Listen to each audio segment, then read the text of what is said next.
In any annuity sale, there are four entities that need to be well taken care of: the client, the agent, the IMO, and the insurance company. Welcome back to the Seven Figure Annuity Sales Podcast. We're talking about all things commission today. We've got Chad up in Colorado, myself down here in Texas. And this is one of those topics that, Chad, we've just never really hit. And it's coming up because there's a very competitive product on the market right now, especially in the income space that I know you've sold many, many millions of already. And it just happens to be a 7-year product, which means that the comp is about 1.5 points lower than a 10-year indexed annuity with an income rider. So that's kind of what prompted it. I know your thoughts, but for the sake of the viewers, just give us your quick 2-minute spiel on comp and product. Well, comp is a very small part of the decision that I make to pick a product. If there's one that had a really huge benefit, but the comp was only 2%, from the standpoint of a straight FIA with an income rider, I'd be like, wait a second, that doesn't make sense. And the reason why is because just as anything, you have to have money to run your business. You have to have money to live off of. So, you see that at times it's like Costco. Costco breaks even on almost all of its actual products, but it makes all of its money on its memberships. So they're never going to sit there and say, well, you know what? We're not going to charge them memberships anymore, and we're going to keep our food prices all the same. They just won't, because there has to be a realistic amount of money that they can make and they can pay their employees. That being said, though, yeah, it is tough to sell a product that pays so much less, but the benefits are so much higher for the client in this product. And if I look at it, I think I've actually gotten quite a few deals because of the benefits of this product. In other words, things that I might not have gotten in the future, you could say, okay, you know what, you're losing a bunch of money because I'm almost at the same amount I was last year, which in technicality, I would definitely be lower in income. But we all know, anybody could tell you that the annuity arena has been more challenging. I don't know. I still haven't fully put my finger on it, other than high yield savings accounts and treasuries, and people just afraid to do anything, move anything, or they think they can do better in the market. But that being said, comp has always been one of those things. You and I both know when agents want to work with us, one of the first questions they always ask is, what's my comp? And then the next is, what leads do I have? Which I'm just going, what about training? What about partnerships? What about relationships? That's a whole nother thing. I'm not going to go on that little rant, because to me, it's all about the relationships we have with our agents. It's not about who pays the most and who gets the most leads. Because, if you have leads that are coming out there, but you're not able to write any business because you don't know how to do that or improve, then that doesn't mean anything. But back to the comp. I think, it should be a very small part of your decision. Yes, a 7-year obviously is going to pay less. And for this particular company, you have to hit 5 million before you can get even a bump up in pay. But for me, 5 million is not a big deal if it's a good product.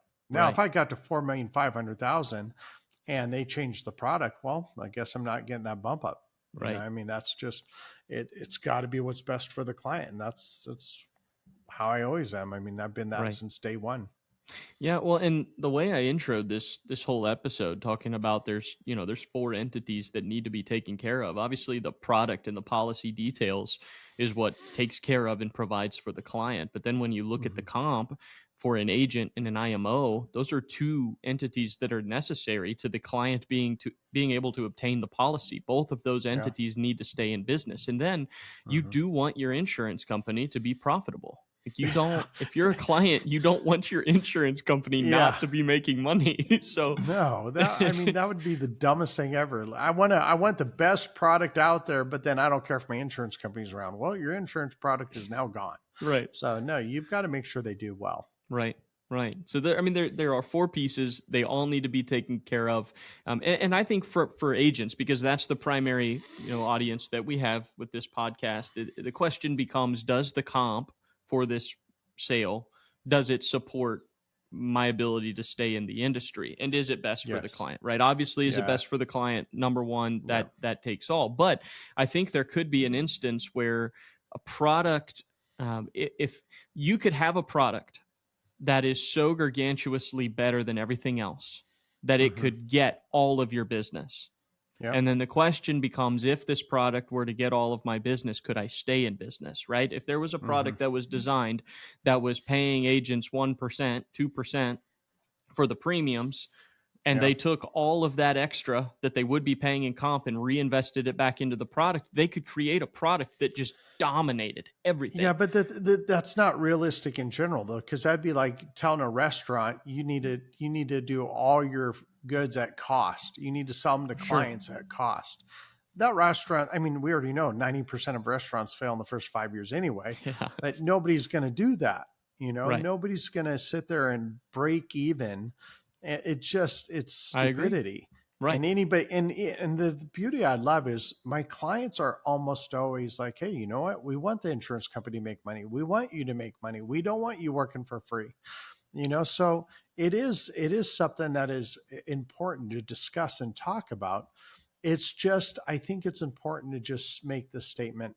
It should always be a factor in picking the right product. But if we were to do a scale of percentages, I would say maybe the right product. My thought process maybe 20% entertained by the comp. Sure. And then the 80% is what's best for the client in the situation. Yeah. So, I mean, it goes back to, I'm not working for free. I mean, Right. there's too many things that we, as you know, we're huge into charities and we're huge into giving back to the community, and me breaking even doesn't do anything. Right. Not to mention the cost that you spend to get in front of the person to help solve their problems in the first place. Yeah. I mean, when you have leads that are $300 to $500 a piece, and then you have someone that you literally just hit and they go, no, I didn't fill anything out. Oh, okay. Well, there goes $500 gone. Yep. So yeah, and if you think of the reality of our industry is there's so many people that make a lot of money from what we do.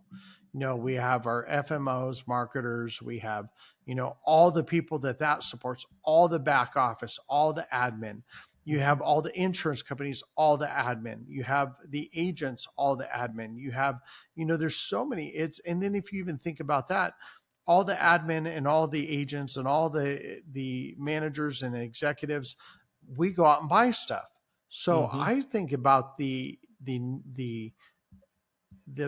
massive impact that our industry has on the national economy is just got to be staggering. Like if you took insurance agents, insurance companies out of the picture, how much would that actually affect the entire benefit to the United States? I think it'd be very, very high. Well, hotel industry alone. Right. When you think about when you have your conventions and you have your trips, and I mean, it supports so many things, and people don't look at that. I can't say people. There's a lot of people that don't look at that, namely politicians. But anyway, they get to do their own trips and do that. Well, and then they'll legislate it even if they don't look at it. Oh yeah, I mean, it's like they get their trips and all their meals and all that stuff taken care of. Yeah. And God forbid if we ever got a reward because we did well. Yeah. It's just oh God. So yeah. Well, that's the age. Oh, sorry. Now I will say that to the trip thing, I'm never going to sell a product ever. I don't care what the trip is. Right. I mean, I don't care if they have an all expensive paid cruise trip around the world. That doesn't, that's not a motivation. Which is a crazy concept to me in general, Chad, that ever became an issue, if I'm being honest, because if you're selling a product on the basis of the trip, okay, one of two things is true. Either it's not the best product, okay, and so now you're putting the client into a poorer situation. And let's just say clients are visiting with multiple agents, okay, and so they're getting multiple opinions. Well, by you presenting something that isn't actually the best for their solution and you're trying to sell it on the basis of the trip, not only is that just wrong, but you're setting yourself up to lose business because they're seeing other things out there that are better for them because they're meeting with people that are actually doing it the right way. Yeah. I mean, people it's crazy. Who don't I think about even this year, I mean, you know the numbers, but I think I've probably sold 5 to 7 different companies. And I don't know how many products because there's different products in each company. Right. But, it just doesn't matter. It takes a lot of hard work for that. I mean, I remember I talk to you quite often and say, hey, you know what? Here's a situation. What's the best deal? And part of it's because, why would I go and look it up when I can just call you? Yeah. Yeah, you got It's like, you got me over here, a keyboard jockey all day, huh? I'm yeah, studying these products and yeah. dealing with all this stuff. Hey, Absolutely. we're trying to get your 25 agents to do as much as I am. So Yeah, my we're working on that right now. 25. Now all my agents are killing it, You but multiply that by about 10.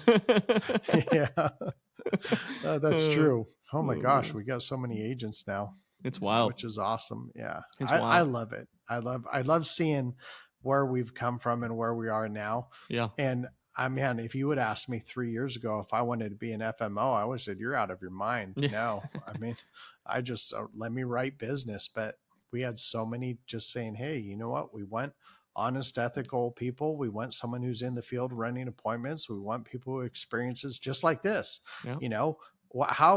Tell me the CEO of some FMO and see how hard do they get hit by their own personal commissions. They don't. Yeah. They just go, you know what? Insurance company A, B, and C, and D, E, and F, they're paying us really good on the override. So I think we're going to take those, not even looking at the product.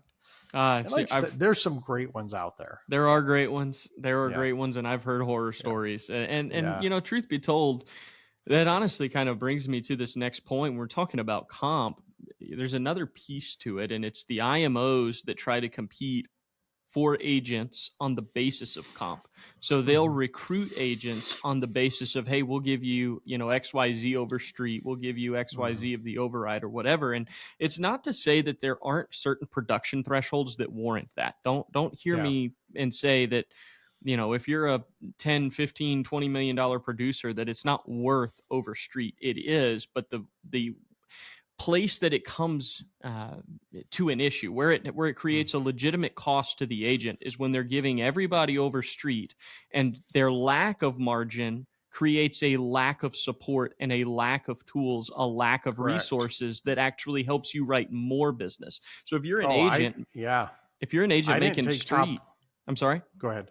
I was just going to say, if you're an agent making street, let's call that around 7% on a 10-year indexed annuity.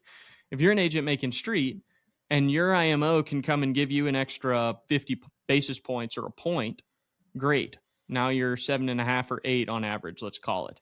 Or if your IMO can come in and help you double production or triple production or quadruple, what's more valuable to the bottom line? Always the resource and the increased production, because there's no way an IMO is ever going to give you enough to pay you more than what you could make if you just simply grew your production by 50% or 100% or many times from there. Anyways. So until we started Retirement Realized Financial, I mean, this, I stayed with an FMO for a long time, and I was not, I could have went anywhere and got a much higher comp. Yeah. But what that FMO did at the time to help me get more business and the back office support way allowed me to do more than what I could have done in the other circumstance. Because I've had people literally tell me, hey, I'll give you top level comp, but hey, just lose my number. You don't get a bunch of support. Or I've seen it where somebody gets talked into moving to another FMO, they get a higher comp, and all of a sudden communication just dies. Your back office support, you're not in. It's why, because they know that a street is honestly, it's a fair comp. It really is, because it allows the FMO, I mean, we pay so much extra for these tools and software that we have. Yep. And so it's not like we're taking that extra override and we're getting all this extra money for it. We're investing, we're building the training platform. We're building, systems and software that allows us to compare carriers all very quickly and accurately. And so we're reinvesting into our agents for sure. Right. Because at the end of the day, I would rather help an agent grow their production than be a contract house. I think the Yeah. marketing organizations that are just recruiting agents on the basis Yeah. of comp, they don't care about you writing more. They care about getting what you're already writing. And Yep. that's great. But I'd rather help an agent go from 1 million to 2 or 2 million to 4 or Oh 4 my to 8 gosh. than to Yeah. When just you make an see extra someone, point and override. yeah, when you see someone that's just, they're paying their bills and they're creating a lifestyle and then they build a legacy. Oh my gosh, that is so rewarding. Oh Even yeah. though I don't, I'm not getting paid, their commission. But when you hear someone, hey, we just took our whole family to Disney World, or hey, we just took our whole family on a cruise, or we took our whole family to Hawaii, or hey, I put a down payment on my kid's house, that's legacy, and that's the Right. super exciting things. Certainly. But Certainly. yeah, Well, this didn't end up being all things comp. I think there's a lot of other things that we could talk about, but it's yeah, kind of the two big areas, right? It's agent comp and then IMO overrides and distributing that to agents where it's yeah, necessary or where it's not. So the bottom line is I agree, Chad. I think street is very fair. I think there are yeah, production thresholds that warrant an agent getting paid over street. We have agents that are at that threshold. yeah, That's just the nature of the game. But at the end of the day, if you're an agent, especially a new agent, my encouragement would be to you to find an organization that isn't going to sell out their service, their tools, their resources on the altar of you making an extra 50 basis points or a point, which in the long run ends up hindering your bottom line rather than helping it. So yeah. And yeah, make sure they're not pushing a product based off of them getting a higher override. I mean, I've seen that certainly. before. They get a higher override and they push this product, and you're going, that is a dog product. Why are you Mhm. even doing that? I have heard a So, yeah. story of an IMO that I won't name that would print for their marketers a list of products, written numerical list, Chad. This is our number one product. This is our number two product. And it was all on the basis of override spread. So what were they making? 100%. And Yeah. basically the concept was they told their marketers, hey, if an agent's client situation can fit just demographically, meaning age-wise, premium requirements, all that, this is our product. Yep. If not, and then you just go down the list and you're literally doing Yeah. product selection case design on the basis of what the IMO makes. That is I've absolutely seen ridiculous. that. Actually, I've seen that way more than once. I've seen that a lot of God, times. But insane, man. I think we've got this one taken care of pretty well. And I'm not even giving you the opportunity to say I want one more thing to add. So we'll No, talk to we're you pretty later. opinionated on Appreciate this topic. listening. Have a happy day. Happy selling. Bye.